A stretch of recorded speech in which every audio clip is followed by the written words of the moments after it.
प्रिय दोस्तों, नमस्कार। आध्यात्मिक जागरूकता के बाद यानी स्पिरिचुअल अवेयरनेस के बाद सब कुछ खाली खाली सा क्यों लगता है? अकेलापन सा लगता है।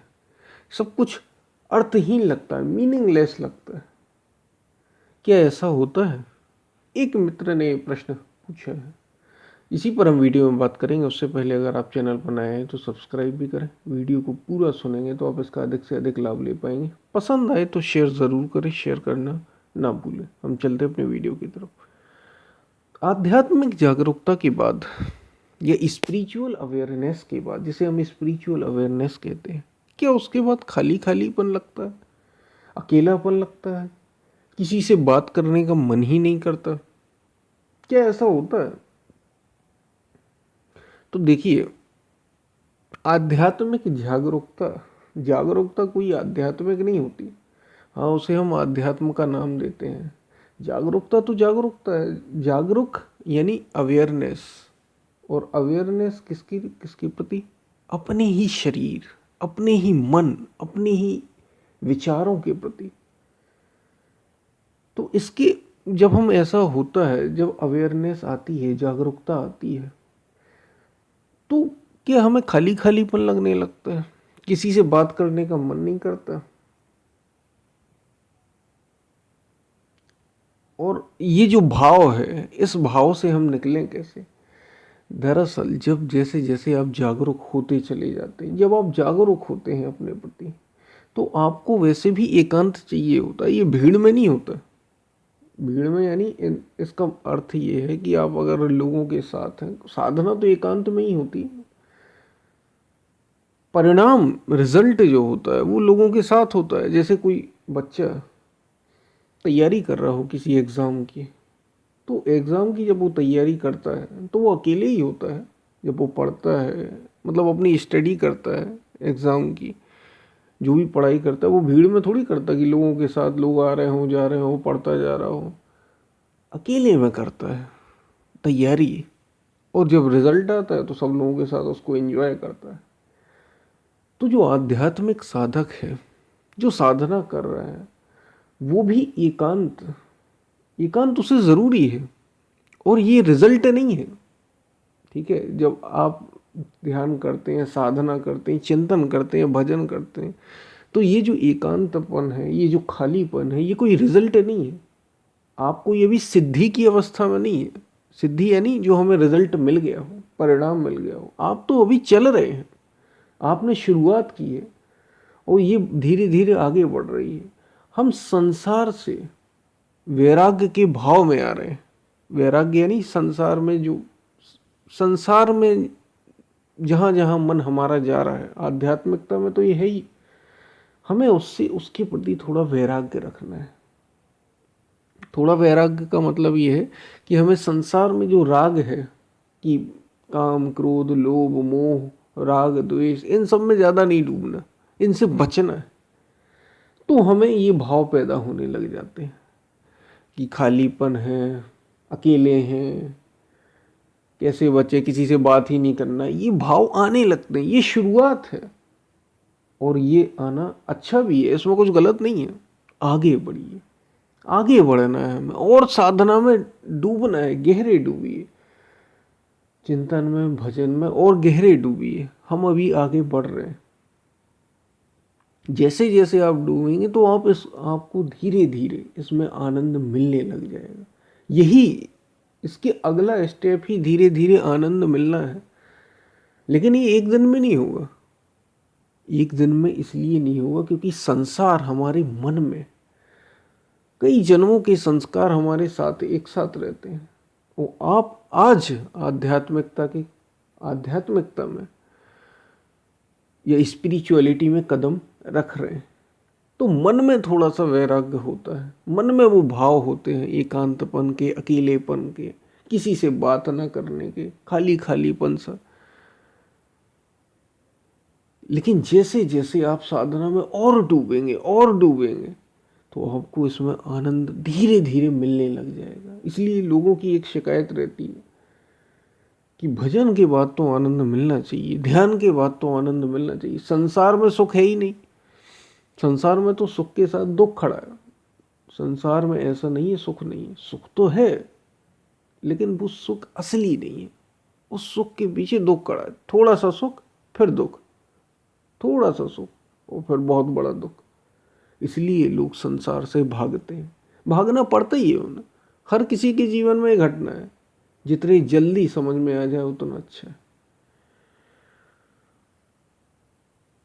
और फिर वो आध्यात्म की ओर आते हैं। और जब आध्यात्म की ओर आप आते हैं तो आप कुछ चीज़ों पर नियंत्रण रखने लगते हैं।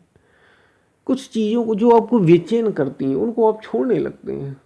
जो संसार के प्रति आपको ज़्यादा आकर्षित करें, जिससे आपको दुख मिले, आप समझने लगते हैं कि इन तो इनमें सुख है लेकिन सुख मिलता नहीं, वास्तव में ये दुख है। तो आप इसके प्रति जागने लगते हैं, जागरूक होने लगते हैं।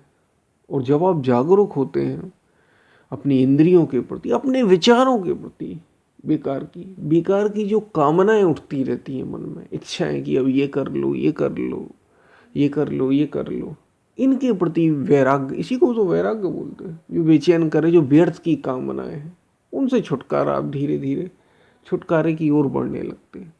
तो फिर क्योंकि पिछले जो संस्कार हैं वो आपके साथ इकट्ठे आपके मन में होते हैं, तो थोड़ा सा मन दुखी होता है, अकेलापन होता है, खालीपन होता है, क्योंकि वो संस्कार हावी थे।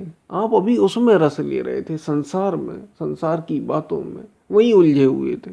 तो थोड़ा सा जब आप इस तरफ आते हैं तो थोड़ा दुखी होते हैं, थोड़ा बुरा लगता है, खालीपन लगता है, एकांतपन लगता है, क्योंकि इस रास्ते में हर कोई नहीं होता आपके साथ, आप ही होते हैं। लेकिन एक बार जब आप और गहरे से साधना करने लगेंगे, भजन करने लगेंगे, ईश्वर का चिंतन करने लगेंगे जो भीतर ही बैठा है, आप अपने सांसों के प्रति जागरूक होंगे, धीरे धीरे धीरे आप पाएंगे कि आपको आनंद मिलने लग जाएगा, इसमें मिलने लग जाएगा। और ऐसा आनंद मिलेगा जो कभी खत्म नहीं होगा, कभी ना खत्म होने वाला। आध्यात्मिक होने का मतलब ही है कि आत्मा का अधिकार, आपके मन का नहीं, आपके शरीर का नहीं, आपकी इंद्रियों का नहीं, आपकी आत्मा का अधिकार, जो वास्तव में आप है। धीरे धीरे इसमें आनंद मिलने लग जाएगा। रुकना नहीं है बस, हमें ये याद रखना है, आगे बढ़ते रहना है, आगे बढ़ते रहना है, और डूबना है, और गहरे से डूबना है। धीरे धीरे ये जो आपके भाव हैं जिसमें हमें बुरा लगने लगता है, या हमें अभी जो खालीपन लग रहा है, हम थोड़े दुखी हैं, उदासी सी जो हमें लगती है, ये धीरे धीरे जाने लग जाएगी, धीरे धीरे। तो आगे बढ़ना है आध्यात्मिक जागरूकता के बाद, जिसे हम जागरूकता कहते हैं। जैसे जैसे आप अपने प्रति जागेंगे वैसे वैसे भीतर के जो द्वार हैं वो आपके लिए खुलने लग जाएंगे। भीतर की जो जो भीतर का जो रस है वो आपको मिलने लग जाएगा। जैसे संसार में रस है ऐसे ही भीतर भी रस है, लेकिन हमें उसमें भी नहीं डूबना, हमें उसका आनंद लेना है, लेकिन हमें आगे बढ़ना है। मैं फिर कह रहा हूँ, बार बार मैंने ये दोहराया है अपनी वीडियो में कि हमें निरंतर आगे बढ़ना है। ध्यान में भी हमें आगे बढ़ते चलना है, रुकना नहीं है, आगे बढ़ना, आगे बढ़ना, आगे बढ़ना।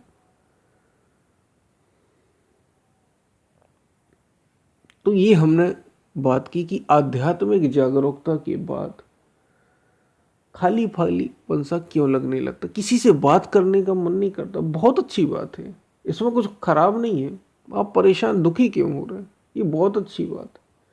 और भावना से, इस भावना से हम बाहर कैसे निकलें, आ जाएंगे आप बाहर, चिंता मत करिए। धीरे धीरे धीरे धीरे मन, धीरे धीरे सब कुछ हो। माली सींचे 100 गुना, माली तो 100 गुना सींचता है कि एक ही दिन में पेड़ हो जाए, बड़ा हो जाए, वृक्ष बन जाए। एक दिन में कोई वृक्ष बनता है क्या, बताइए। जब आप किसी पौधे को लगाते हैं तो धीरे धीरे उस पौधे को लगाते हैं, उसकी सुरक्षा की व्यवस्था करते हैं, रोज उसे पानी देते हैं। लेकिन फल कब होते हैं, जब समय आता है। वो पौधा बड़ा कब होता है, वो वृक्ष कब बनता है, जब समय आता है। वो पेड़ जब ही बनेगा, वो जो आपने पौधा लगाया, जब समय आएगा। धैर्य चाहिए, ऐसे ही इस आत्मज्ञान के पथ पर धैर्य चाहिए, साधना भी चाहिए और बड़ा धैर्य चाहिए। धीरे धीरे आप आगे बढ़ने लग जाएंगे।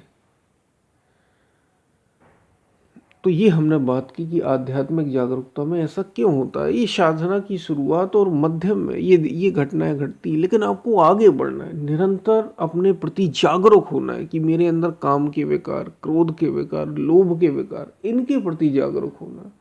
राग और द्वेष दूसरे से, ये सब आ रहे हैं या नहीं आ रहे हैं, निरंतर जागरूक होना, बढ़ते चलना है।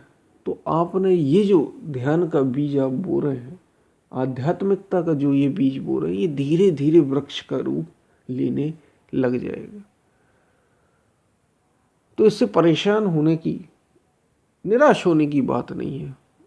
धीरे धीरे आप आगे बढ़ने लग जाए और इसमें रस आने लग जाए। अभी हमारा संसार में मन लगा हुआ था, इसलिए